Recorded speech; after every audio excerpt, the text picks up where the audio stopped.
Karen? So I'm gonna tell you what's changed in the last 2 weeks.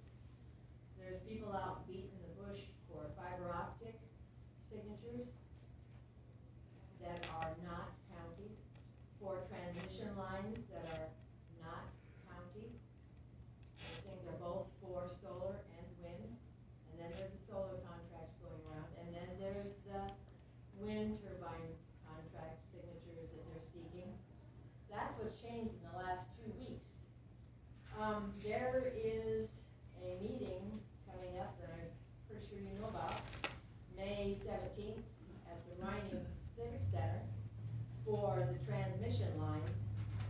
And they will be seeking signatures under Iowa law. ITC Midwest is not allowed to negotiate easements with landowners prior to the meeting on May 17th.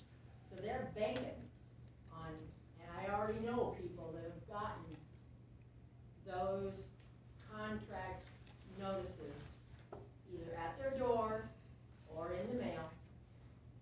And it seems like people are getting one or the other, either the fiber optic or the transmission lines. And so they're banking on people going out of curiosity.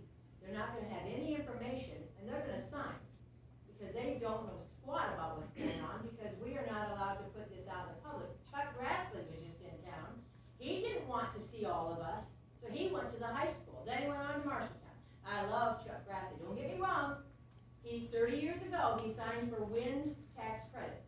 But now he's avoiding the people because of how this is played out. And because he's the same one that says, why are Midwesterners selling their land, giving their land to China?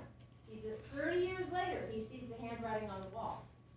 This is a big deal. So he has avoided anywhere that we would be able to go, because we were not invited to the high school. Or, I don't know if anybody in this room knew about Marshalltown, but I sure didn't.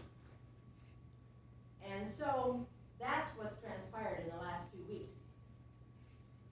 Certain people in this county want to get the May 17th meeting done before we get to have any public information put out there for people. That's wrong, you